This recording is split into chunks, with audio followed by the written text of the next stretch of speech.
Welcome to the official YouTube channel of Eternia.com.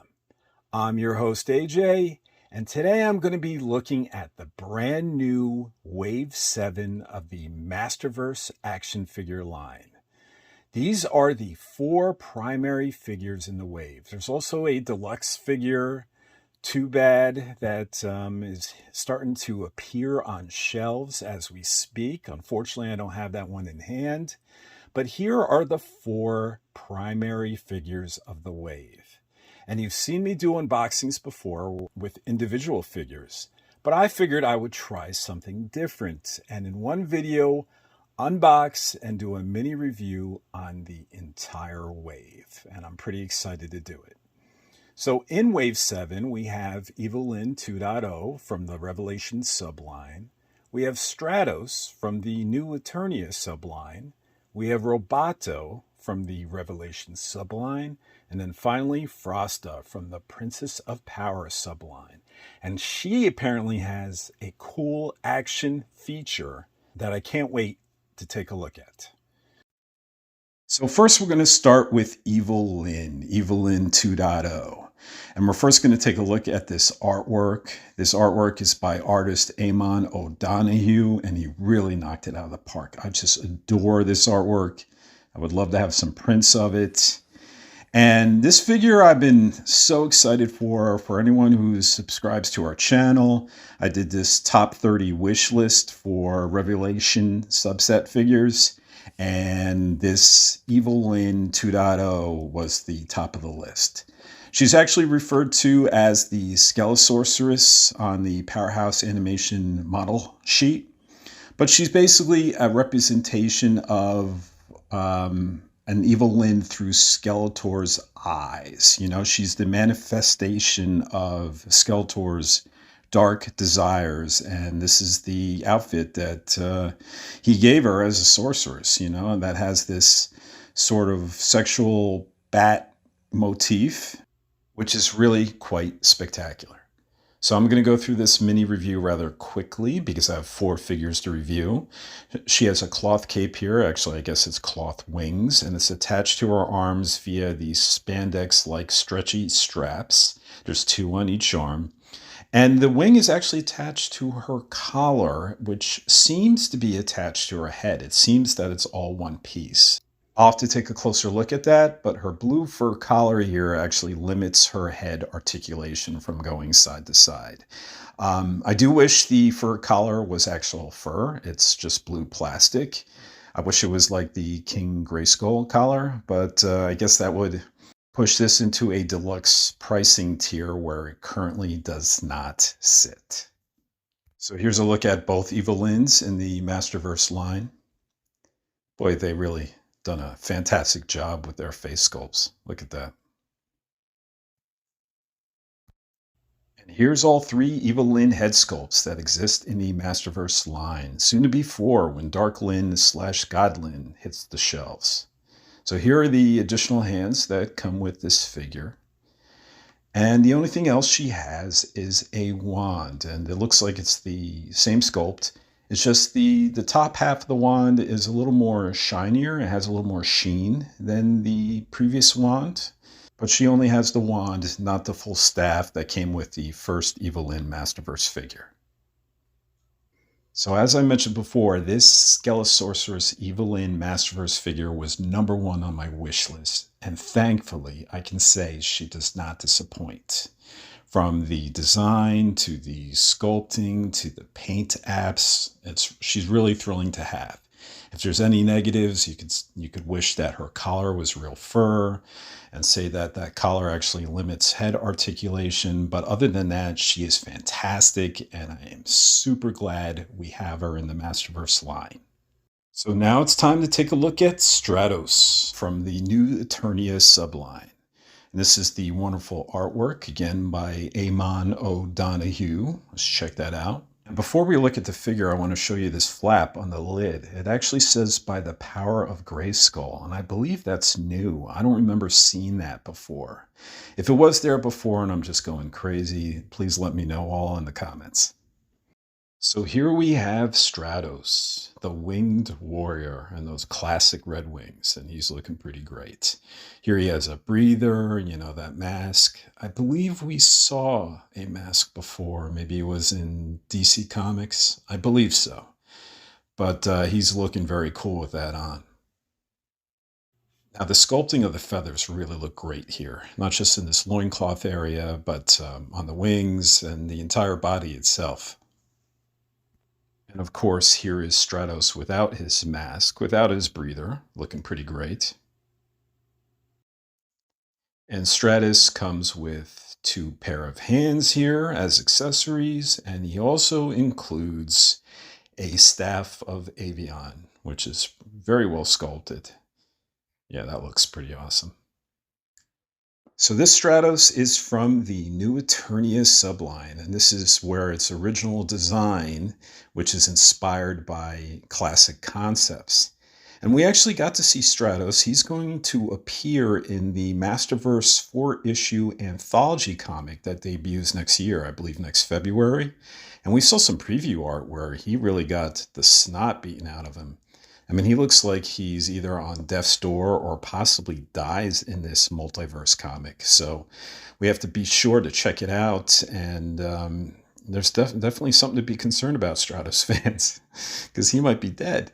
But otherwise, this figure looks great. So I recommend it for anyone who loves Stratos or anyone who loves Masters of the Universe. This is definitely a great figure. So next up is Roboto from the Revelations subline. So let's check out this great artwork from Eamon O'Donoghue. And boy, do I just love Masters of the Universe art. So finally, we have Roboto, and I've been waiting for this figure for a long time because I've been waiting to complete the fellowship, the fellowship, so to speak, that goes on a quest to reforge the sword. We're talking Tila and Andra and Beastman and Lyn. And Roboto is part of that team as well, and we finally have him. Now, the one thing we're missing here is a poncho, and that makes me sad. I wish the figure actually came with one, and I'm probably going to look to the internet or figure out some way to customize that myself. But otherwise, he's looking fantastic here, and I'm really thrilled to have him and to add with the rest of my collection. So unlike the vintage figure, there's no gears that operate in Roboto's chest. There was even an animation challenge with that, and in Masters Universe Revelation, they replaced the gears with like tubes and an energy core. But what he does come with here is power swords, the two halves of the sword that Roboto forges in the central tower of Eternia. And they're both, if you can see, different sculpts here. And we're going to touch upon that in a little bit, but these are pretty cool. And then you have two attachments for Roboto's arm, his right arm. So here's a closer look at Roboto's face sculpt, if we can call that a face.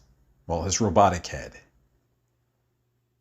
And here we have Roboto with his cannon attachment. That's when he's shooting zombies going, sorry, excuse me, pardon me, that's going to require medical attention. And there it is, Roboto holding the two halves of the power swords that he's about to reforge. Now I want to show you that these are actually two separate sculpts. One matches the half that was found in Eternia, which according to the Revelation comics was actually King Grayskull's sword. And then the other half matches what was found in Subternia with Scareglow. And you can see here that they're just different sculpts. And the only thing that bothers me here is why isn't this purple? In the Masters of the Universe Revelation series, we saw when the two halves of the power sword turned into energy, they matched the color of their hilts, purple and gold. Yet here, they're both gold, and I really wish one was purple. I guess it could be painted, but then it would lose its translucent nature. So overall, I'm really super happy to have the Revelation Roboto in this line. My only gripes is, where's the poncho, and why isn't one of these energy swords the color purple? But other than that, this is really a terrific figure. I'm glad he was added to the line, and I can't wait to display him with the other figures that went on the quest to forge the sword. And last but not least, we have Frosta from the Princess of Power subline. Now let's take a look at this great artwork from Eamon O'Donoghue. Like the Evil-Lyn packaging. These I really love too. Such great artwork. So the Ice Empress, she comes with her 2 additional hands. She comes with her iconic spinner's staff. And I know sometimes she's equipped with a shield, but this time she's equipped with this Frost Blast. So let's check that out. So this is pretty cool. You know, I think Masterverse is really continuing a nice trend of really doing a good job with female head sculpts. I wasn't a big fan of the classics version of Frosta, that head sculpt, but this version I'm really digging here. They're really continuing to do a nice job, and Frosta's no different. So I don't remember if there's an official name for the staff, but it's a spinning staff, just like the vintage toy. But the vintage toy would whistle when you would spin it around, but there's no whistling here. And what I'm really excited to get into is her action feature. So according to Amazon.com, the pre-order page, it says this Queen of Castle Chill from the Kingdom of Snow boasts a special feature. With ice water, her hair color changes from light blue to dark blue. So let's check it out. So here I have a measuring cup of ice water. This came directly out of the freezer. There was actually a small sheet of ice on top of it that I had to break. So it's definitely cold enough. So let's dip Frosta's head into the ice water and give it a little minute and see what happens. According to the Amazon feature list, it's going to turn dark blue. And I hope this is a future trend for Masterverse where we get other action features. You know, we got the glow-in-the-dark head from Scare Glow, but I don't believe we've gotten that much else. So this is exciting. All right, here we go. And wait, this doesn't look like it even changed. No. Okay, guys, I tried this twice and I realized it's anticlimactic, but the hair color doesn't change. I checked the Amazon listing again just to make sure I wasn't crazy, and it says color change hair right in the listing. And I'll provide a link to that pre-order page in the comments so you guys can check out for yourself. So I don't know if my Frosta head is defective or is it a misprint and the line doesn't have this action feature. So I guess to be determined. Well, that ended on a bummer. So please like and leave a comment and cheer me up. No, I really love this Masterverse line, including Frosta. I really believe these Masterverse figures keep on getting better and better, and they're still at such a great price point. I believe these are around $22 US. Look, the other day I was just checking out some Super 7 figures that I believe were retailing around $50. So these are really affordable for action figure collectors, especially Masters of the Universe action figure collectors. And I'm just so happy with this line. And each wave gets me excited about the next wave and the next one. And I'm going to be right here with you collecting them. So I want to thank you for joining. Please give this video a like if you enjoyed it. And please consider subscribing to our channel to support it. And for all the latest Masters of the Universe Masterverse news, please visit us at Eternia.com. Once again, this is AJ, and we'll see you next time.